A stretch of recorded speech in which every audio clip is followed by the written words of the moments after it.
New York City updated their zoning regulations to add 80,000 new homes by 2040.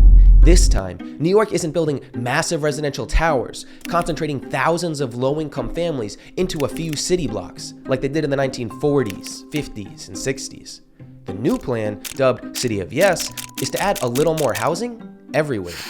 The City of Yes plan also tackled a larger problem New York has: outdated regulations, including one that banned dancing at certain bars. The plan even created the most populous no parking required zone in America. I'll explain that later. First, why does the city with the most housing units need 80,000 more? Over the past 40 years, New York City created more jobs than homes. Decades of job growth, combined with decades of limited housing production, has resulted in more New Yorkers in fewer places to live. As a result, rents have gone up. Housing production lagged behind because the city created rules through zoning that created barriers to building the housing people wanted and needed. One way to add housing units without building anything new is to convert unused offices into housing. City of Yes allows commercial buildings built through 1990 to be converted into housing anywhere that residential uses are allowed. This means a lot of that unused office space, as a result of more working from home, can now be put to productive use. New York City's office vacancy rate exceeded 15% in 2024. That's double the vacancy rate after the financial crisis in 2011. That won't get the city to 80,000 new homes, though. New York now allows accessory dwelling units, also known as ADUs. An ADU could be attached to a home, it could be detached in the backyard, they can be in the attic or a converted garage or in a basement.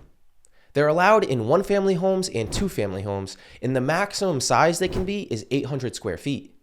If an ADU is detached, it can't be taller than 2 stories, and it must be 5 feet from the lot line. No parking is required for these homes. These homes are great for smaller households, for seniors to be able to downsize and stay in their home and age in place, as well as for young people moving into their own home for the first time. ADUs also help existing homeowners by allowing them to add one additional housing unit to earn money from, instead of only allowing new housing production to be created by large developers.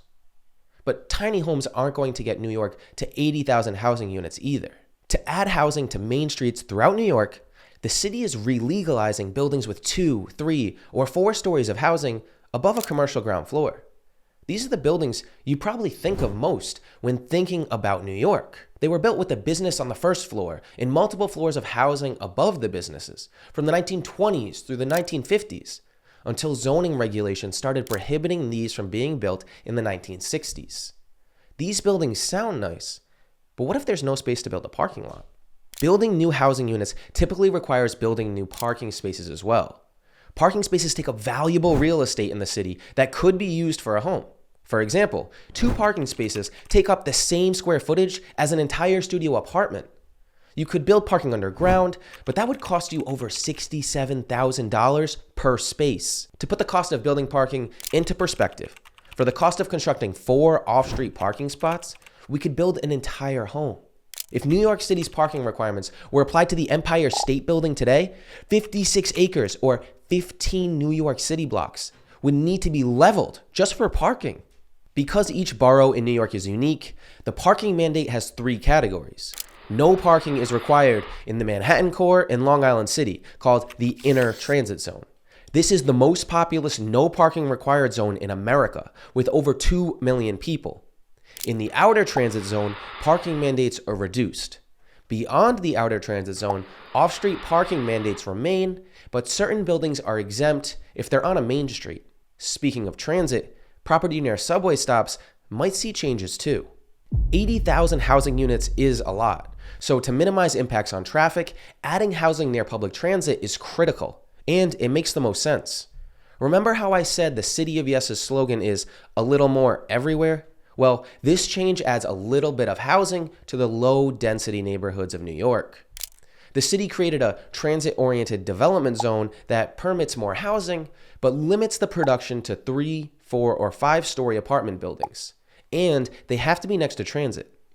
These are the types of apartment buildings that would be allowed near transit stations in low-density neighborhoods. The businesses we live next to matter too, so the City of Yes took aim at the outdated business regulations that stifled some economic activity. The outdated zoning regulations from the 1960s didn't just restrict more housing, it also restricted where businesses could set up shop. The 1960s regulations allowed live music in any bar or restaurant, but in some areas didn't allow you to get up and dance to that music. Businesses in commercial areas could make bread, but they weren't allowed to make salsa. City of Yes simplified and modernized how zoning defines businesses, so more types of businesses are allowed to locate in more zones. It cleaned up those ridiculous stipulations. They also increased the flexibility of the ability for New Yorkers to have businesses in their homes. The City of Yes is the largest overhaul of New York City zoning since 1961. It adds more housing everywhere. It seems to return New York closer to the building regulations that created the built environment that attracted the 8 million residents that call it home today, and attracts 60 million annual tourists. It allows more houses over businesses again, a garage to be converted into a home, larger buildings near public transit, and people to build as much parking as they need without mandating an arbitrary number. It simplified the zoning ordinance for businesses and repealed some outdated regulations.